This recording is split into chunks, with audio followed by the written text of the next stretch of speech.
Hello, I'm Charles Collins, the managing editor of Crux, the online news source.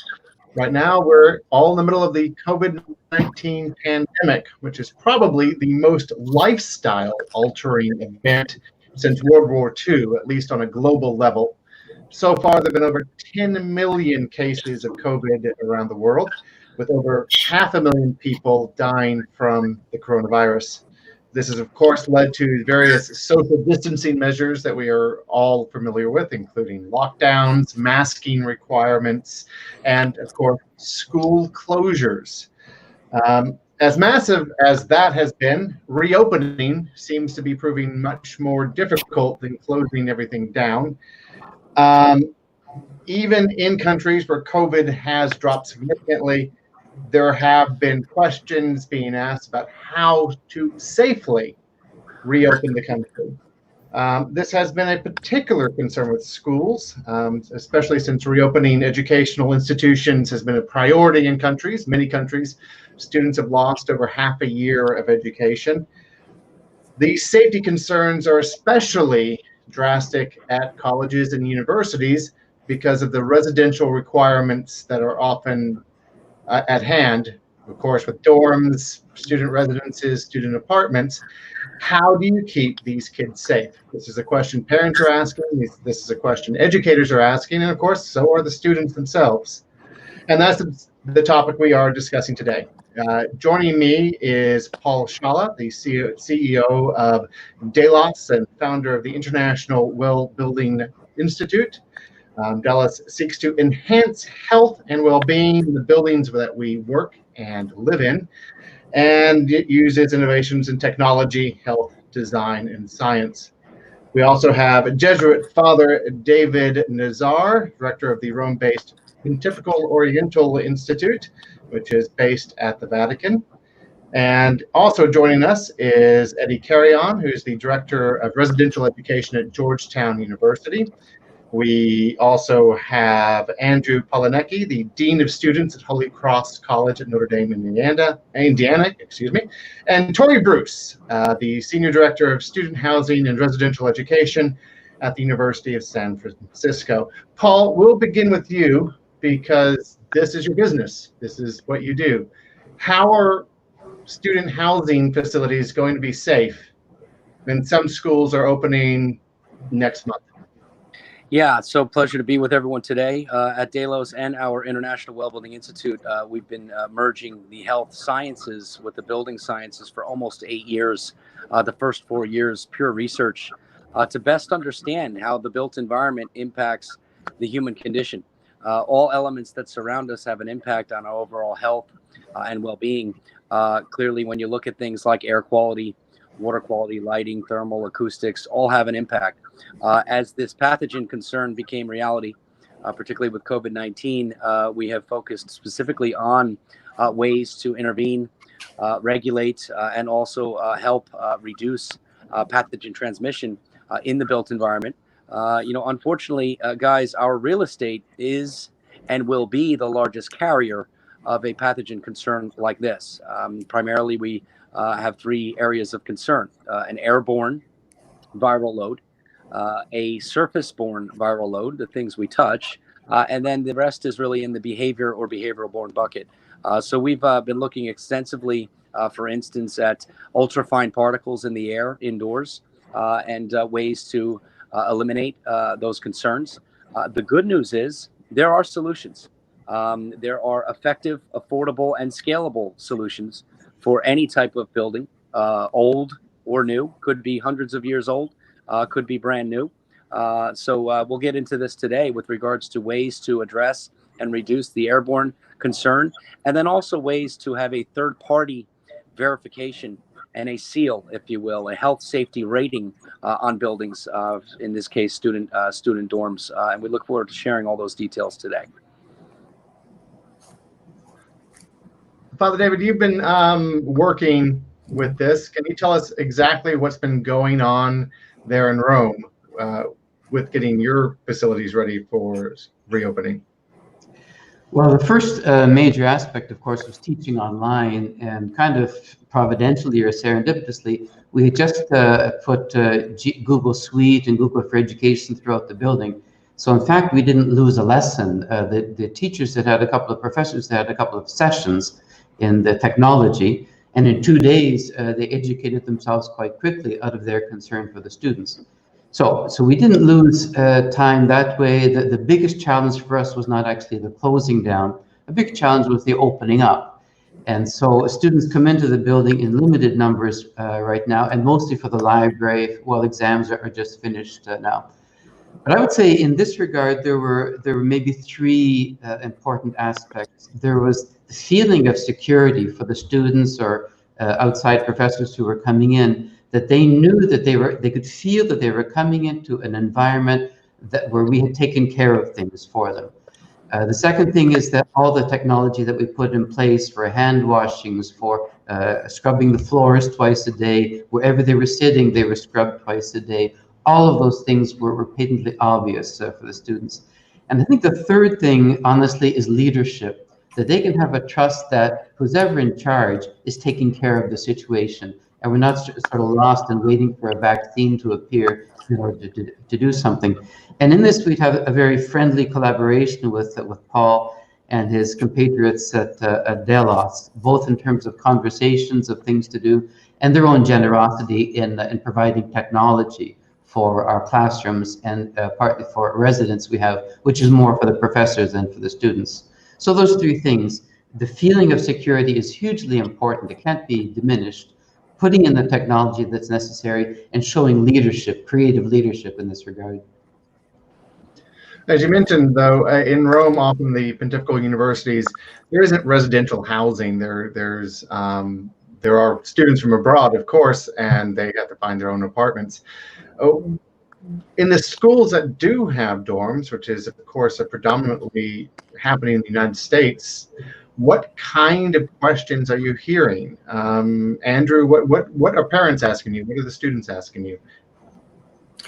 The parents are wondering, what changes have been made? What are things going to look like? And we thought a lot about, on the front end, what can we do even before students are going to arrive to campus? So, we of course are putting things in place. The expectation for, and part of this is a very real, health impact on campus, and also an understanding that how serious the college is taking the well-being of the students and building that culture, because student behavior is going to be as important as the facilities and the other measures that we have in place. So the expectation of a pre-test, discussions about the week and 2 weeks leading up to arrival before campus, to begin the behaviors of mask wearing and social distancing, which are going to be part of our campus culture, so that we have behaviors put in place from the moment that they arrive.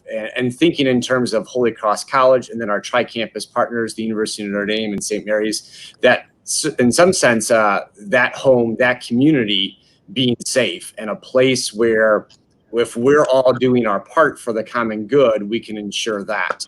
So we've made some changes with the facilities, of course, in thinking about occupancy and cleaning and filters for buildings. We continue, and one of my challenges is to think about the student behavior and how are we going to encourage and expect students to make those good choices, that buy into our mission, and to kind of move forward with that throughout the semester. So those are some questions we're continuing to ask, and we know that we can have the facility part and expectations in place, but then we of course need people to make good choices. So it's those things together, and continue to look for ideas about how other places are doing that and recommendations to support our efforts. Well, Paul, what do you say to that? You're working on buildings. I think we can all remember those scenes in the early days of the pandemic of students at spring break. Not that that's a typical student, but students are students, and university is sometimes seen as an escape. How do you get students to act like you're in a pandemic? I mean, the best building quality you have out there is not going to work if the students aren't doing proper social distancing. Yeah, no, that's a very good point. You're right, guys. I mean, the building itself needs to be looked at in the space, but also how people convene and gather and behave. And that behavioral-borne viral concern is probably the biggest variable here. And it really comes down to effective communication. When I listen to the initial comments here, first and foremost, the parents want to know what's been done. And then once the students return, really want to feel that they're part of the solution. There's the role of your organization, there's the role of your community and the role of your building, and there's also the role of you. And that's really important. And that really comes down to the right communication and getting folks to feel like they are part of a collective effort. The Well Health Safety Rating, which is a program that results in a seal on every building with regards to an annual third-party review of protocols, procedures, policies. That starts to get into a lot of different categories, not just effective cleaning protocols and frequency therein, or effective emergency response protocols, but also effective communication. And I think when you start to create a community and an awareness that something is different and something has changed, and folks are reminded with a symbol like that and protocols like that, you start to get into at least an approach that can tackle that difficult category of behavior. Look, the air quality stuff, it's really math, right? It's math and science, and you can look at environmental conditions and you can say, look, we can filter this air in any dorm or classroom for that matter down to 0.007 microns at 99.97% efficiency. That's a great thing. That can really go a long way with regards to the spatial enhancements. And again, we can get into details therein. But if the folks inside those classrooms are also not educated appropriately, and do feel a sense that they're a part of the solution, a community solution, with that effective communication, then you're right. You only got half the story. You can fix the real estate for the most part. You can govern the policies, but communicating and engaging the students as they're a part of this solution is a big point. Eddie, can you tell us what you're doing in Georgetown? I mean, how are you preparing for the onslaught of the fall student body? Sure. Well, good morning, everybody. I think it's worth noting that Georgetown University has not yet made a decision on its fall operating status. As you can imagine, like many colleges and universities, we're engaging in a real important and deliberative process to ensure that however we do open in the fall, that it's safe, right? And that health and safety is paramount. And that has been our focus, right? As a highly residential campus with, on a healthy day, 52 to 5,300 students living in our residence halls and residential complexes.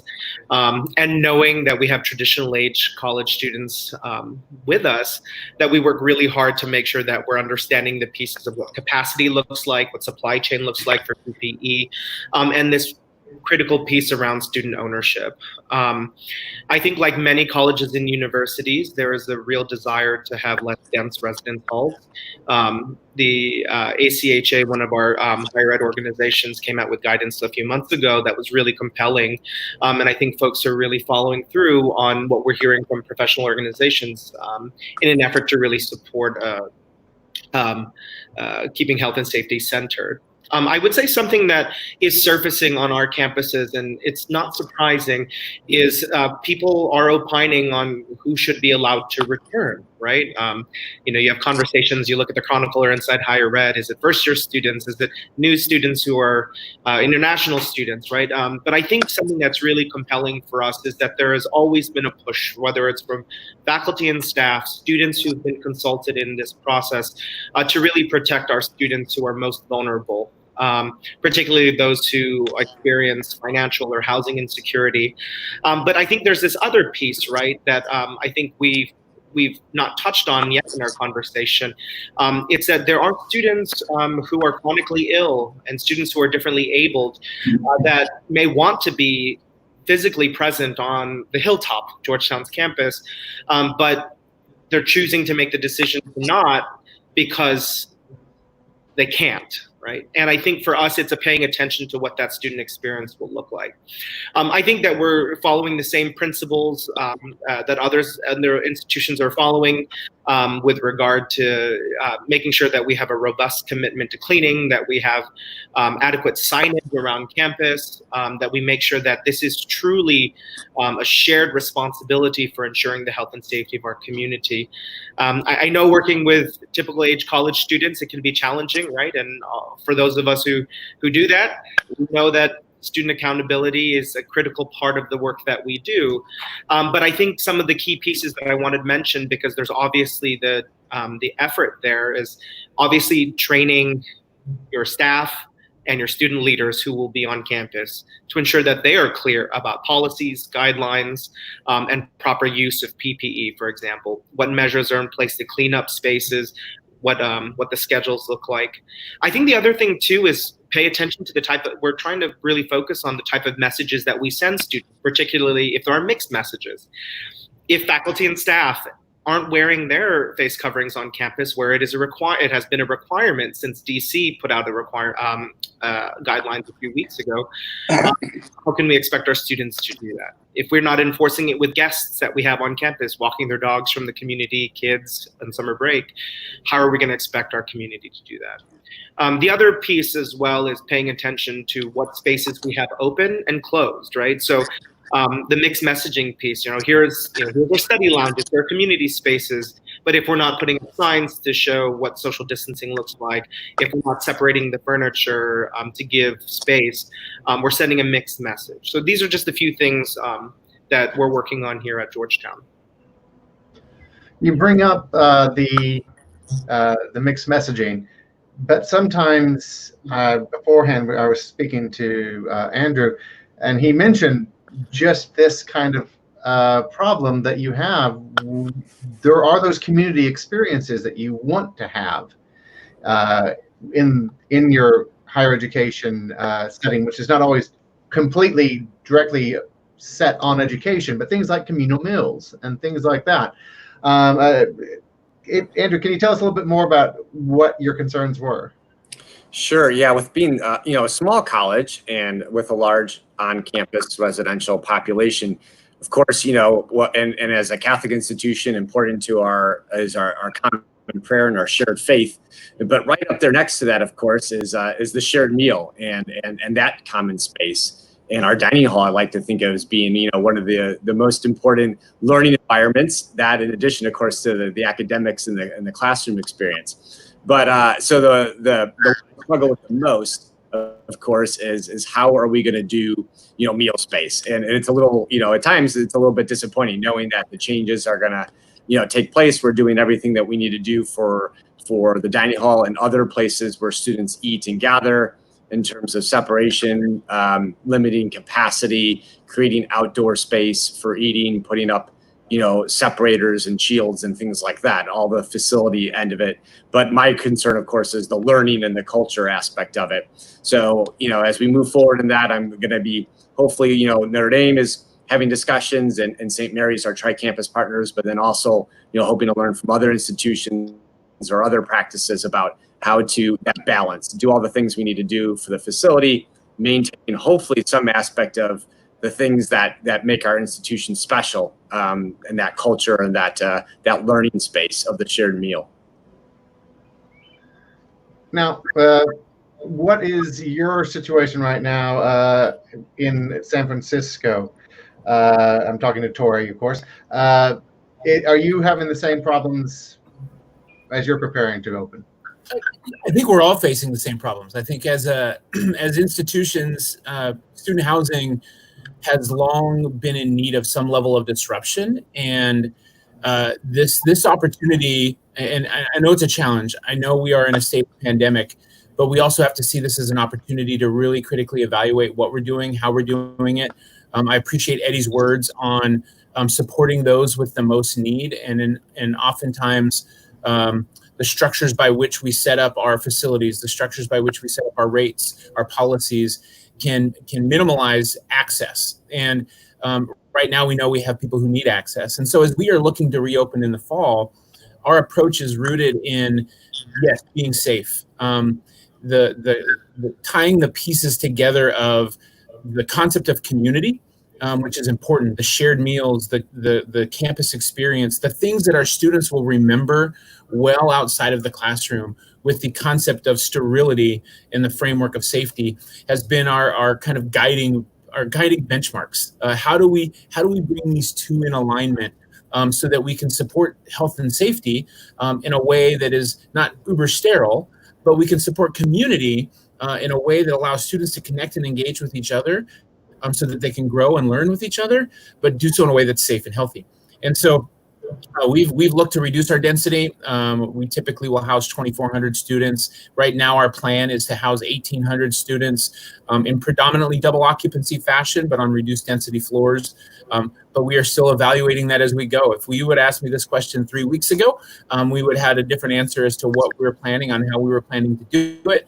But the increase and rise in cases, as we are starting to see with reopening, has given us all a reason to pause and really take a reflective look.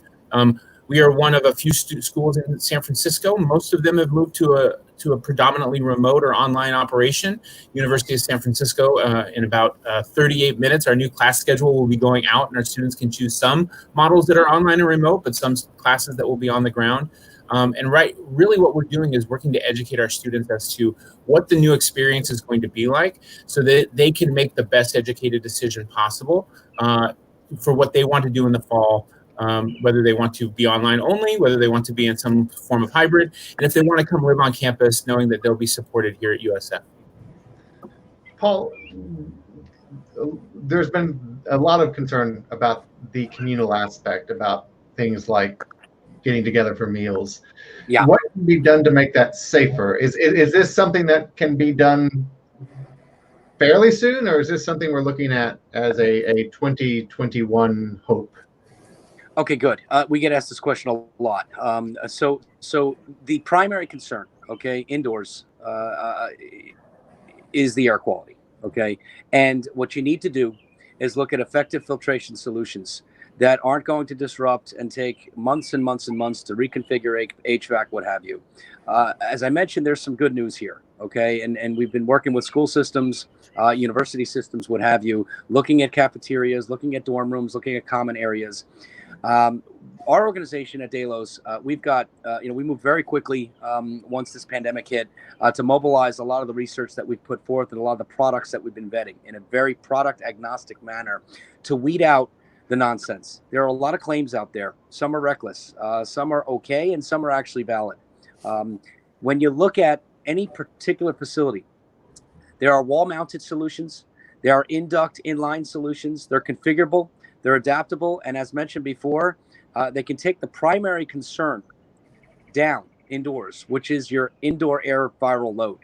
99.97% efficiency, down to a 0.007 micron. Just to give you guys a sense, HEPA filtration and your typical PM 2.5 measure, if you will, COVID is about 0.08 to 0.14 microns in size. You need enhanced filtration. And what folks say to us is, okay, good to hear there's science and there are actually solutions, but we don't have cash. What are the solutions for us? We need upgrades. How can this work? Our organization has managed to assemble hundreds of millions of dollars of capital through a well-financed platform, if you will, whereby we can provide product with that evidence-based narrative, third-party laboratory tested results, and capital up front. And we're putting this through into organizations that is amounting to a 3 or 4 year engagement that happens to be a very, very small increase in a overall room and board bill. And when I say that, I'm talking, no capital up front for the organization or the institution, all common areas, all dorms, all cafeterias, what have you, enhanced with 99.97% reduction of airborne viral load for what amounts to less than, are you ready for this, $100 per student per year. And if you look at public school systems, for instance, we're talking to the New York City public school system right now and others, but there are ways to get these classrooms upgraded for less than $10 per student per year. It's an interesting combination when you can come with science and capital and put forth a framework that is not economically burdensome from the word go, for folks who do want to make those necessary upgrades but aren't in a position to do so. It's kind of like the beginnings of what I would compare this to green finance. 15 years ago, as solar started to emerge, folks who wanted to go green or reduce their environmental footprint, that complex really started to be enabled and take off when it could be financed. When people didn't have to come out of pocket to put solar on their roofs, but they could pay a monthly a charge for it. This well-financed platform is going to be very important because you've got a $200 trillion asset class, real estate, that is in need of one primary upgrade, which is its air filtration to a size much smaller than what's been traditionally considered safe. PM 2.5, your particulate matter, to filter out generally outdoor pollution seeping into the building, what have you. It's a new world now. But the good news is the science exists, the technology exists, the solutions exist, and this can be put forth in a framework that is not economically onerous. That is the biggest challenge when we gather indoors, your indoor airborne viral load. And what about what else was brought up about special students, especially, but also faculty who are especially vulnerable? What can be done to protect them? Well, again, if you take the structural side of this, the air quality, that's one thing. What we felt is really important also is to allow for some form of governance of policies and communication therein, because that starts to put everyone in a different light. When this pathogen hit, the International Well Building Institute, our institute, moved very quickly in early February and assembled a very large working task force led by U.S. Surgeon General Richard Carmona and over 500 virologists, scientists, behavioral scientists, building scientists, former government officials, to look at the concern in real estate with regards to how operations, managerial decisions are made, protocols are put forth. And what we found is the industry across sectors has asked our organization, the International Well Building Institute, you guys have been the leading certification body for healthy real estate for the last 5 years, with projects in 62 countries, 600 million square feet of certified buildings.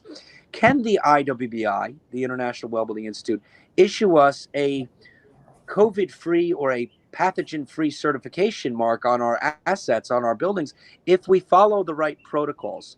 Can you instill that type of confidence or that mark for our portfolio? And unfortunately, our answer has been consistent. If you're looking for a COVID-free certification, the answer is absolutely not. Unfortunately, unless we have a COVID-free society, we can't be putting guaranteed COVID-free certifications on buildings. That's medically and mathematically impossible. But what can be governed and communicated, guys, are criteria and guidelines that can stand up to science, where any organization can submit those guidelines, demonstrate you've got an effective cleaning protocol and frequency therein, demonstrate you've got an effective emergency response plan, demonstrate your communication protocols to your patrons, your occupants, what have you. And what the International Well Building Institute does is third-party document review, put science, structure, form, validity, and most importantly, third-party validation that results in a recognition, the Well Health Safety Rated 2020 seal on all facilities. This has just launched after a lot of work. You'll see this seal on the front of grocery stores, supermarkets, movie theaters, places like Yankee Stadium and Broadway theaters and Royal Albert Hall in the UK, but also retail and housing and multifamily and schools. This starts to demonstrate to teachers, to your question, that the organization itself not only took this obviously seriously and came up with great guidelines. There's a lot of great work being done. But the piece we feel that's ultimately going to make this stick is the third-party verification and validation and the communication therein. And that's a little bit about the health and safety rating system. And I certainly feel that staff needs to know that where they're spending 8 hours a day indoors, where they don't have the time to take breaks, go outside, or the air quality has been upgraded. And the protocols and procedures from the organization not only have been put in place, but have been third-party validated by a leading organization that has effectively been certifying healthy real estate for quite some time. That really gets us to a closer narrative of of comfort and confidence and consistency. Very important. Eddie, since you've said that Georgetown has not yet made a decision, can you tell me a little bit, what are you looking at as far as how other institutions are handling it? Not just universities, of course, but other institutions. Paul mentioned grocery stores, mentioned stadiums. What are you looking at to get some sense of what the best policies are? Sure. I will say that I'm probably not the best person at Georgetown to speak about these. As we're engaging in the fall scenario planning at Georgetown, we have a whole group led by senior leaders that are really taking a look at the public health pieces that need to be integrated and woven through our entire current and fall operating status. So what I know is that we're very attuned to what's happening at other higher ed institutions, right? Keeping tabs on what's coming down from the CDC, as well as you know, in Washington, D.C., what's coming out of Virginia, Maryland, and D.C. with regard to guidance on the public health front, because while we're in D.C., we have lots of faculty and staff who are coming in from D.C. and Maryland and Virginia. So we're really paying close attention to that. We're paying attention to what other schools in the district, including K through 12, right? What kind of guidance is coming down for in-person instruction. And then also taking a look at what, as I said previously, higher education institutions and professional organizations that work with higher education are doing, and what sort of guidelines and guidance is coming down as a way for us to take a look at how we will operate. I will say that, oftentimes in conversations we're talking about, what the Trader Joe's or Whole Foods are doing, right, in order to make sure that they're staying safe. What kind of cleaning supplies Costco's using at their carts. What do we need to deploy on our campus to ensure that not that it is just purely safe and clean, but we're also working through people's perceptions of what safe and clean is, and also understanding if we are going to work to empower our faculty, staff, and students to share in the responsibility for keeping campus safe, what sort of measures and materials we're putting in place to ensure that they can engage in those safe practices. Do we have adequate soap dispensers, paper towel dispensers, wipes, things like that, in order to make sure that we're supporting people in following through with these guidelines. He brings up a good point, Paul, about the CDC and all this health guidelines. Yeah. How is your organization dealing with the government guidelines that are coming down, especially when we learn new things about COVID, when we learn new things about how the virus acts, how treatments, what is effective, what isn't effective, learning new ways about how it spreads.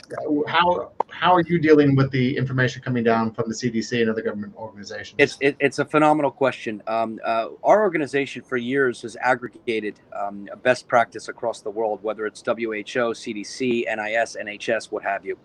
These guidelines tend to be somewhat generic. To your point, they do change. And unfortunately, with a mass distribution of those types of guidelines for different industry, you really don't get too much down into specifics as it pertains to individual typologies. What does this mean for warehouse versus retail versus multifamily versus a public gathering space versus a stadium? First and foremost, guys, I want to mention the International Wellbuilding Institute is a resource. This information is all publicly available. If you can go to wellcertified.com, what you'll see is the health safety criteria. This is meant to be a guide. This aggregates now over 3 months of work from over 500, again, virologists, scientists, Surgeon General, Richard Carmona, what have you, and it puts forth criteria. It's a good guidebook to look at and use, and not only understand best updated practice and guidance from the general agencies like a CDC, WHO, what have you, but really zooms in the specifics of what it means to operate and manage any type of real estate asset and what is determined or deemed to be good practice. The process of demonstrating those protocols and actually earning the rating and the seal on the buildings, that's obviously a second step to all of this. But regardless, we want you guys to have the resource of all of that work. This is 8 years of science. The initial work was about $100 million of capital, pulling in institutions like the Mayo Clinic, Cleveland Clinic, and over 300 medical practitioners of different disciplines to understand the built environment and its impact on the human condition. This unfortunate catalyst, this pathogen, has woken a lot of folks up to this new understanding. What surrounds us matters. What we touch matters. What we breathe matters. How we congregate matters. This is simply how the health sciences and the building sciences converge. And this platform is meant to be a complementary resource first, taking CDC, WHO, NHS guidelines, aggregating them in to the format of the well building standard and the well health safety protocols, So please make use of that resource, because I'm sure you guys are doing great work, looking at guidelines, trying to stay current, trying to weed out what's confusing, what have you. That's what our organization is here for. And yes, as they change, certain elements will be updated.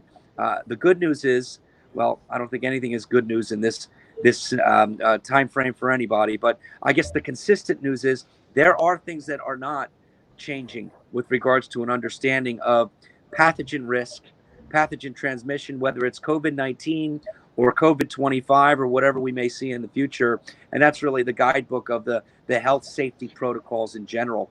And those things don't change. Okay. Did anyone else have any other questions about housing facilities in your universities? Any concerns or any other comments you'd like to make? Not exactly a question, but just a thank you to Paul. This helpful conversation. Because one of the things that, as you asked, what were we seeing with students, is the students we have not seen a melt. Students want to be here and they want to learn. And as I'm planning out, residential life, one of the questions is, are we going to have enough beds in some sense? So it was kind of a good problem to see. Of course, we're dealing with students that may or choose not. May not be able to come to campus and the virtual learning that will take place.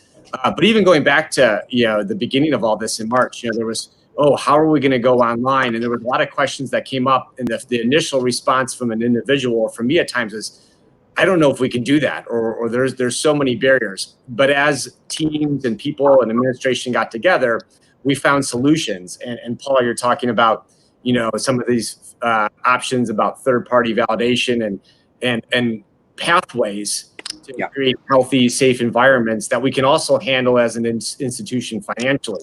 Yes. And more, we continue to find pathways to questions that at first, at one point, if you ask them, you shake your head and you're not really sure where you're going to go from there. So there's some encouragement there. You're hesitant to say the good news, and maybe I'll echo that, but encouraging news as we learn more and more, and as I learn, that there's teams and teams of people and groups of people that are working on these things, and that we can communicate effectively and efficiently and quickly, and move forward with decisions that are made. So pathways to learning, which is what's at the heart of our mission. And we're excited that we have a pathways and a plan to be able to do that. So again, thank you.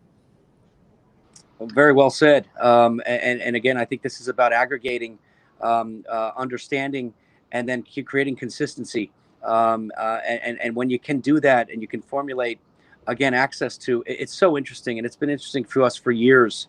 And first off, I appreciate the comments. And it's been interesting for years to get the real estate folks together with the doctors. We found this 7-8 years ago when we began the construct of the well building standard and understanding how lighting impacts sleeping patterns and cognition and performance, and how air quality even impacts mental cognition, let alone obviously respiratory.